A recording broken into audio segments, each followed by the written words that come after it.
Hello everyone. आज हम लोग एक बहुत ही इम्पोर्टेंट टॉपिक के बारे में बात करने जा रहे हैं which is how to improve your scores in quants.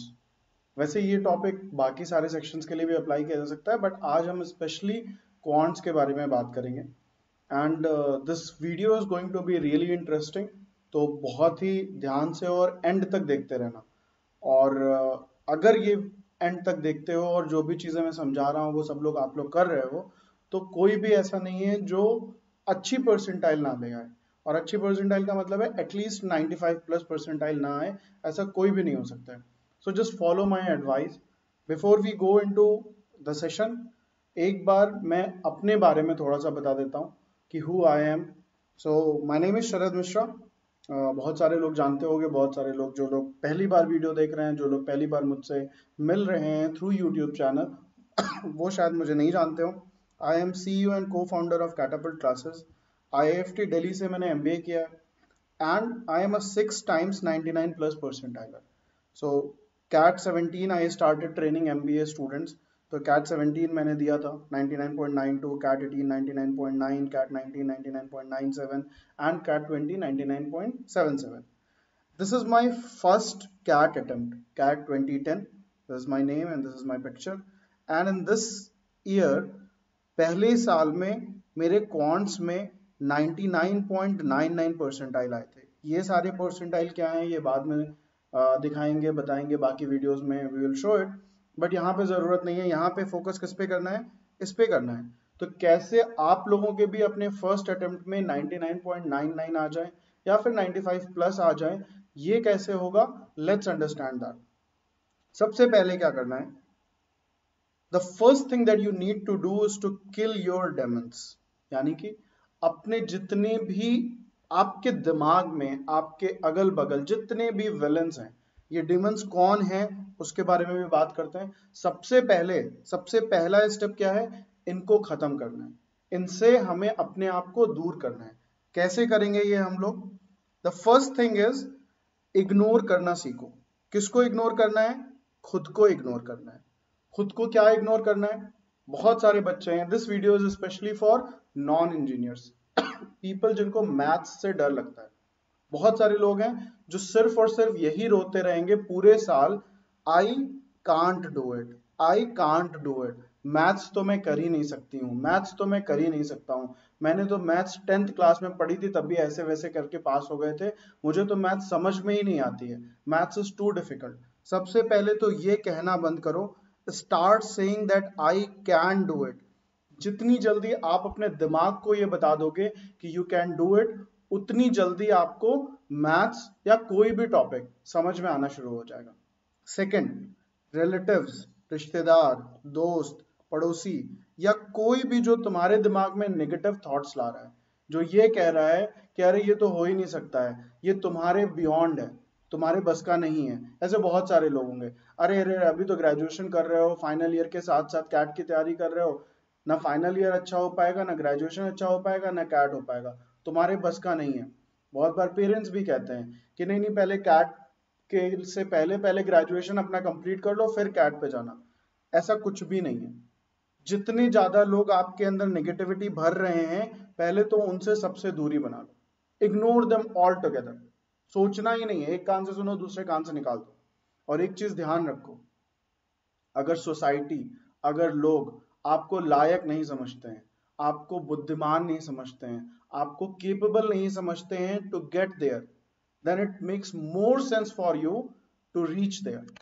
तब आपको दुगनी मेहनत करनी है कि आप उसको अचीव कर पाओ। Because you not only you have to show yourself, but you also have to show those people, the entire society, सारे रिश्तेदारों को, दोस्तों को, पड़ोसियों को, इनको सबको दिखाना बहुत जरूरी है। तो इसलिए अगर आपके पीछे लोग पड़े हैं तो आप दुगनी मेहनत से तैयारी करना शुरू करो। और मैं गारंटी ले रहा हूं कि कोई भी ऐसा स्टूडेंट नहीं है जो अगर अच्छे से तैयारी करे तो उसकी परसेंटाइल नहीं आएंगी। So the first thing is start ignoring them. एक कहानी सुना रहा हूं। अगर स्कूल में देखो, छोटे बच्चों को देखो, थर्ड फोर्थ फिफ्थ क्लास के बच्चों को देखो, तो 3 तरीके के शेप के बच्चे मिलेंगे। एक वो लोग मिलेंगे जो बहुत ही थुलथुल हैं, बहुत मोटे हैं, फैट निकला हुआ है, अदरक बने जा रहे हैं, कहीं से भी उनकी बॉडी वेट बढ़ रहा है। एक वो हैं जो एकदम सीख जैसे हैं, हवा आई तो उड़ जाएंगे। ये दो कैटेगरी के लोग पूरे अपने चाइल्डहुड में परेशान किए जाते हैं, लोग उनको ऊपर कमेंट करते हैं, लोग उनके मजाक उड़ाते हैं। और एक वो कैटेगरी के लोग हैं जो ना तो मोटे हैं ना तो पतले हैं, नॉर्मल है, लाइक कोई उनके ऊपर कुछ कमेंट नहीं कर रहा, उनको लोग इग्नोर कर रहे हैं। बिलीव मी, अगर आप 8 साल 10 साल बाद देखोगे तो जो मोटे थे, जो पतले थे, उन लोगों ने अपनी बॉडी पे काम किया, वो लोग जिम गए, उन लोगों ने अपने फिटनेस पे काम किया, and they have become models, role models for fitness. उन लोग की बहुत अच्छी बॉडी हो गई, और जो नॉर्मल थे वो नॉर्मल ही बने रह गए। So it is good. अगर लोग आपको क्रिटिसाइज कर रहे हैं, अगर लोग आपको ब्लेम कर रहे हैं, अगर लोग कह रहे हैं कि नहीं तुम्हारे बस का नहीं है, तो you have more reasons, you have more motivational factors to work। और अगर कोई पहले से ही तेज है, कॉमन है, नॉर्मल है, तो कोई उसको कुछ बोलता ही नहीं है, वो अपनी लाइन पे चलता चला जाता है। बेटर है कि आप नीचे हो और आपके ऊपर लोग कमेंट कर रहे हैं, आपको उनको दिखाने के लिए पढ़ना है, राइट? आगे बढ़ते हैं। सेकेंड थिंग इज, बहुत सारे लोगों को ये डर लगा रहता है कि ये मैथ्स है, मैथ्स है, मैथ्स है। प्लीज अंडरस्टैंड, जो कैट के लिए पढ़ रहे हो, जो एमबीए एंट्रेंस एग्जाम्स के लिए पढ़ रहे हो, वो मैथ्स नहीं है। मैथ्स कुछ इस तरीके से दिखती है, राइट? ये है मैथ्स, और ये तो कहीं दूर दूर तक नहीं है हमारे कैट के सिलेबस में। हमारे सिलेबस में क्या है? एलिमेंट्री मैथ्स है, जो बचपन में पढ़ते थे। Profit loss, average, simple interest, compound interest, ये छोटी छोटी चीजें हैं जिनको आराम से पढ़ के, किसी भी एज में पढ़ के निकाला जा सकता है। रेशियो प्रोपोर्शन, आपका कोई भी कजिन, छोटा भाई बहन, दोस्त के यहाँ जो 6th 7th क्लास के बच्चे हैं, वो आपको पढ़ना है। So I think you are capable of doing that. तो सबसे पहले तो अपने दिमाग से ये हटा दो कि ये मैथ्स है, ये मैथ्स नहीं है। तो ना तो ये बोल बोल के अपने आप को प्रेशर में डालो कि मैं मैथ्स पढ़ रहा हूँ या मैं मैथ्स पढ़ रही हूँ। You are just doing elementary maths, जो सबको आता है। बस यहाँ पे थोड़ा सा एग्जाम है इसलिए थोड़ा सा देखना है, बाकी सबको आता है, ठीक है? So the first step is done, ये सब लोग करोगे। आगे बढ़ते हैं। सेकेंड इज डोंट पैनिक, बहुत इंपॉर्टेंट स्टेप। क्या होता है, सारे बच्चे जैसे ही पढ़ना शुरू करते हैं, 3 दिन में आइंस्टाइन बनना चाहते हैं, 2 दिन में रामानुजम बनना चाहते हैं। नहीं हो सकता है। Rome was not built in a day, एक दिन में रोम नहीं बना था। It took years, it took ages to create that civilisation. उसी तरीके से आपको भी टाइम लगेगा। So you need to follow this 4 P's। ये 4 P को फॉलो करो और उसके बाद सारी चीजें इजिली होती चली जाएंगी। क्या करना है इसमें? सबसे पहले है प्लान करना। Now planning is very important. Plan करने का मतलब क्या हुआ? एक चीज ये समझ लो सबसे पहले तो, कि सबका दिमाग सेम होता है। एक्सेप्शनल केसेस हैं like Einstein, like Sachin Tendulkar, like Leonardo da Vinci. इनका दिमाग किसी सेगमेंट में, किसी सेक्टर में, किसी जोन में ज्यादा अच्छा से चल रहा था, कुछ पोर्शन था जो बड़ा था, कम था, वटेवर वटेवर, लोग रिसर्च कर रहे हैं अभी। बट जो लोग कैट लिख रहे हैं ना, उनका सबका दिमाग सेम है। They are common people. जो एक्सेप्शनल लोग हैं वो कैट लिखने नहीं आएंगे, they will go for research, they will become something big. So if you are writing CAT, if you are going to compete with other aspirants, then you are also normal and everyone is normal. अब बस ये है कि किसी का inclination maths की तरफ था, किसी का इंक्लिनेशन आर्ट्स की तरफ था, किसी का इंक्लिनेशन इंग्लिश की तरफ था, तो बस वो इंक्लिनेशन की थोड़ी सी प्रॉब्लम है और कुछ भी नहीं है। दूसरी चीज जो सबसे इंपॉर्टेंट है समझने के लिए, कि कैट में अगर 34 क्वेश्चंस आते हैं, या कैट को या कैट के सेक्शन को छोड़ दो, किसी भी एग्जाम में अगर 100 क्वेश्चंस आते हैं, तो 100 में कंपटीशन के लिए सिर्फ 50 क्वेश्चन अगर कर लिए ना, तो टॉप कर जाओगे। किसी भी एग्जाम को देख लो। तो पहले से दिमाग में रखो कि भाई 100 तो करने ही नहीं है ना, तो मुझे परेशान होने की क्या जरूरत है, पैनिक होने की क्या जरूरत है। अब ये 50 तक कैसे पहुंचेंगे? दो चीजें हैं, एक है कॉन्सेप्ट लर्निंग और एक है क्वेश्चन लर्निंग। लोग बोलते हैं कि सर आप कह रहे हो मेमोराइज करो, मैं भी पहुंचता हूं। पहले कॉन्सेप्ट लर्निंग में आते हैं। 4 पार्ट में करना है। पहले तो लर्न करना है। Now learning is very easy. अगर मैं तुमसे बोलूं कि किसी टॉपिक को मैं समझा रहा हूं, I take half an hour to explain that topic, और उस आधे घंटे में तुमको पूरा समझ में आ जाएगा। मैं अच्छे से समझाऊंगा, तुम अच्छे से समझोगे और सब कुछ क्रिस्टल क्लियर है। लेकिन लर्निंग का प्रोसेस यहाँ पे खत्म नहीं होता है। Then you have to memorise. Please understand, समझ में आना during the class is not memorising. मैंने याद कर रखा है, मैंने फॉर्मूले याद किए हैं, मुझे पता है कि क्वाड्रेटिक इक्वेशन का जनरल फॉर्म क्या है, मुझे पता है कि sum of N terms of AP क्या है. वो तुम्हें भी याद करना है, क्योंकि एग्जाम में कोई ये बताने नहीं आएगा, ये दिमाग में होना चाहिए. सो मेमोराइज करना है, फिर रिकॉल करना है. सिर्फ याद करने से काम नहीं चलेगा. जब याद कर लिया तो बैठ के उसको रिकॉल करो. सोचो कि एक हफ्ते पहले क्वाड्रेटिक इक्वेशन पढ़ा था, let me just recall everything in my mind. If you are able to recall the entire lecture, entire syllabus और entire portion of that topic, तो इसका मतलब है कि मेमोराइजेशन सही हुआ है. लर्निंग तो सही है क्योंकि मैंने पढ़ा दिया, तुमने समझ लिया, लर्निंग ओके है, लेकिन मेमोराइजेशन सही है कि नहीं, ये रिकॉल से होगा. Then revise it. रिकॉल हो जा रहा है तो भी रिवाइज करना है, और अगर रिकॉल नहीं हो रहा है तो भी रिवाइज करना है. Revision is the key to score marks. तो कॉन्सेप्ट लर्निंग इन 4 पार्ट्स में कवर होगी. अब आते हैं हम लोग क्वेश्चन लर्निंग में. सबसे पहला काम क्या करना है, कॉन्सेप्ट को पढ़ा, क्वेश्चन को सॉल्व करना है. अब क्या होता है, 90% स्टूडेंट्स यहाँ पे पैनिक कर जाते हैं. आपने कॉन्सेप्ट पढ़ा और आपको लगा कि कॉन्सेप्ट पढ़ लिया है तो अब तो सारे क्वेश्चन हो जाने चाहिए क्योंकि मैंने सम ऑफ एन टर्म्स पढ़ लिया है. बट ऐसा नहीं होता है, because learning is divided into 2 parts, concept learning and question learning. Concept पढ़ लिया, कॉन्सेप्ट पढ़ने के बाद क्वेश्चन लगने लगेंगे ऐसा नहीं है. कॉन्सेप्ट पढ़ने के बाद क्वेश्चन समझ में आने लगेंगे, सिर्फ इतना ही होगा. कॉन्सेप्ट पढ़ने के बाद क्वेश्चन लगे ऐसा जरूरी नहीं है. कॉन्सेप्ट पढ़ने के बाद अगर मैं सॉल्व कर रहा हूं, मैं समझा रहा हूं, तो वो समझ में आना शुरू हो जाएगा. Now on each topic there are certain fixed template of questions. अगर मैं एपीजीपी की बात करूं तो लेट्स से 10 तरीके के क्वेश्चन हैं. अब वही 10 तरीके के क्वेश्चन भी एग्जाम में आने वाले हैं. घूम फिर के कहानी चेंज हो जाएगी, नंबर्स चेंज हो जाएंगे, बट आएगा वही. तो हमारा काम क्या है, उन सारे तरीके के क्वेश्चंस को सॉल्व करना, फिर उनको लर्न करना. सॉल्व हो रहा है, बहुत अच्छी बात है. अगर आपने बचपन में पढ़ा है, आपका इंक्लिनेशन मैथ्स की तरफ है, तो कॉन्सेप्ट पढ़ने के बाद सॉल्व हो जाएगा. नहीं है, पहली बार पढ़ रहे हो, सालों बाद पढ़ रहे हो, तो कॉन्सेप्ट पढ़ने के बाद जरूरी नहीं है कि क्वेश्चन सॉल्व हो जाए. तो क्या करना है, सॉल्व करने की कोशिश करनी है, लेकिन अगर नहीं होता है तो पैनिक नहीं करना है, लर्न करना है. सॉल्यूशन का वीडियो देखना है, देखना है कि मैं कैसे सॉल्व कर रहा हूं, और उसको सीखना है. दोनों चीजें ही सीखनी है, इसको भी लर्न करना है एंड इसको मेमोराइज करना है.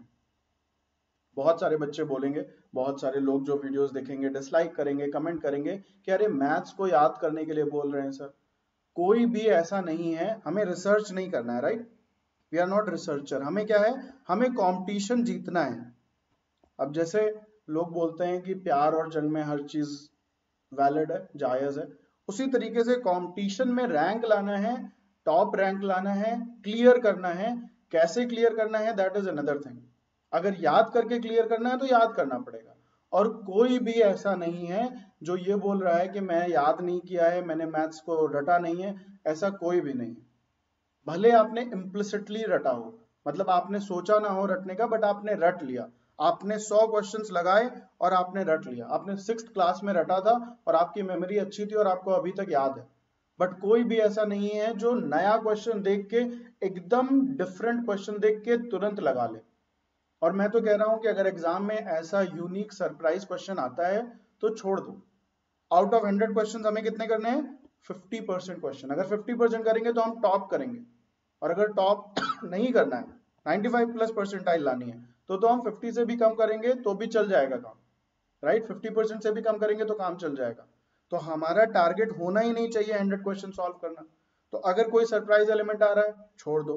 हमारा काम क्या है, जितने नोन टेम्पलेट्स हैं उनको सबको सॉल्व करना है, याद करना है, समझना है. उसके बाद फिर से उनको रिकॉल करना है. जब कॉन्सेप्ट को रिकॉल कर रहे हो तो उनके टाइप ऑफ क्वेश्चंस को भी रिकॉल करो. देखो कि कितने टाइप के क्वेश्चंस हैं. अगर सब रिकॉल हो रहा है, वेरी गुड. नहीं रिकॉल हो रहा है तो फिर से जाके देखो. कोई भी नया क्वेश्चन किसी टॉपिक का दिखता है, उसको अपनी नोटबुक में, अपने फोल्डर में, कहीं पे भी बुक मार्क करके रख लो और उसको देखो कि ठीक है, एपीजीपी का ये एक नया टाइप का क्वेश्चन है, ये मेरी लर्निंग रिपोजिटरी है. सो नए तरीके के क्वेश्चन को लगाना और समझना और सीखना भी लर्निंग में ही आता है. So no one is going to solve any surprise question in CAT exam, believe me. Third है टेस्ट करना. कॉन्सेप्ट लर्निंग में मैंने टेस्टिंग नहीं बोला था, यहाँ पे मैं कह रहा हूँ टेस्ट करो. अगर सॉल्व कर लिया, मेमोराइज कर लिया, रिकॉल कर लिया, लर्न कर लिया, then you go and solve a sectional, then you go solve a mock, then you go and solve an exercise, और देखो कि अगर उसी तरीके के क्वेश्चन आ रहे हैं तो क्या मैं सॉल्व कर पा रहा हूँ कि नहीं कर पा रहा हूँ. और अगर नहीं कर पा रहे हो, then you have to punish yourself, then you have to realise कि यार मेरी प्रिपरेशन सही नहीं है, मैंने ठीक से नहीं मेमोराइज किया था, मैंने ठीक से नहीं याद किया था, let me go back and finish it. और अगर कर ले रहे हो, then it is the time to reward yourself. तो पहली चीज है स्टेप 2 में प्लानिंग. आई होप कि सबको समझ में आ गया होगा. अगेन प्लीज पैनिक नहीं करना है तो नहीं करना है. क्वेश्चन नहीं लग रहा है, that means there is something to learn, not to panic, and you have enough time to learn. Second चीज क्या है? प्रिपेयर करना है. सो जो प्लान किया था हमने, उसी तरीके से अब हम उसको एग्जीक्यूट करेंगे. सिर्फ प्लानिंग करके नहीं छोड़ देना. जो मैंने बताया कि ऐसे ऐसे करना है, उसको सिर्फ प्लान करके नहीं छोड़ना है. अगर शेड्यूलर बनाया है तो उसको एग्जीक्यूट करना है, प्रिपेयर करना है. Third thing is patience. Patience is again something which is very important.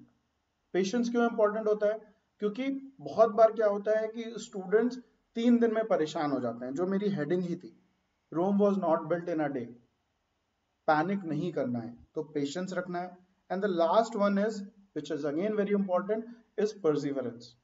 कोशिश करते रहना है. लोग बोलेंगे, कठिनाइयां आएंगी, क्वेश्चंस नहीं सॉल्व होंगे, कोई डिफिकल्ट टॉपिक आएगा, बट हारना नहीं है, छोड़ना नहीं है. छोड़ना तो बिल्कुल भी नहीं है. Do not leave any topic, persevere, लगे रहो. 3 दिन लग रहा है तो 3 दिन लगाओ.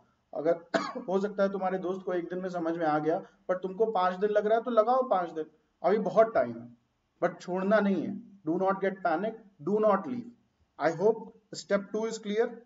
आगे बढ़ते हैं. And the last thing is reward yourself. बहुत इंपॉर्टेंट है. अगर आपने मेहनत करी है, किसी टॉपिक को पढ़ा है, तो खुद को अप्रिशिएट करो. Don't wait for anyone else to appreciate you. खुद की तारीफ खुद से करो. यार मैंने बहुत अच्छा काम किया, मैंने ये असाइनमेंट लिया था, मैंने फिनिश कर लिया, मैंने ये डेडलाइन रखी थी, मैंने कर लिया. यार मुझे क्वाड्रेटिक इक्वेशन नहीं आता था, मैंने पढ़ा, रटा, समझा, अब मैं क्वाड्रेटिक इक्वेशन के सारे क्वेश्चन लगा ले रहा हूँ. 30 क्वेश्चन थे जिसमें से 20 क्वेश्चन मैंने लगा लिए. You need to tell yourself, you need to remind yourself that you are on the right track, you are on the right path. No negative thoughts. Negative thoughts ऐसे हैं जो 90% एस्पिरेंट को फेल करा देते हैं. हमेशा अपने दिमाग में पॉजिटिविटी रखो और पॉजिटिव थॉट्स रखो. अगर इतना रखोगे तो बहुत आराम से, थोड़ा सा टाइम लगेगा और अभी टाइम है. हमें क्या, हमें आज की डेट में तो सब कुछ करना नहीं है. जब कैट का पेपर होगा, जिस दिन एग्जाम होगा, उस दिन हमें सब कुछ करना है. तो अगर आज की डेट में तुम्हारा कोई दोस्त है, कोई रिपीटर है, कोई मैथ्स में चैंप है, जिसको आता है सब कुछ, बड़ी अच्छी बात है. आज तो पेपर हो नहीं रहा है, उसको सब आता है तो घूमने दो उसको. तुम्हें नहीं आता है तो तुम पढ़ाई करो.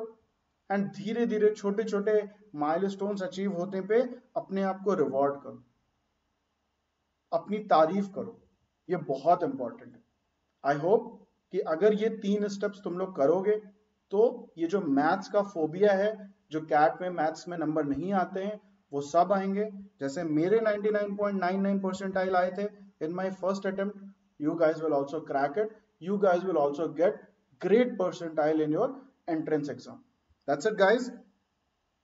Again, मेरी मेहनत के लिए, हमारी टीम की मेहनत के लिए, I am just asking you to like, share, comment, tweet, जो भी करना है. I mean share it. अपने दोस्तों को बताओ, हमारे चैनल के बारे में बताओ, हमारे वीडियोस को सब्सक्राइब करो. हम लोग रोज एक सीरीज ऑफ वीडियोस लेके आ रहे हैं कॉन्स का, उसको सॉल्व करो. We are also going to come up with DILR के वीडियोस, उनको भी देखो. RC के वीडियोस लेके आने वाले हैं, उनको देखो. और अगर आपका कोई भी सजेशन है तो please put it in the comment section. Will definitely try to incorporate that. Thank you guys. Thank you so much.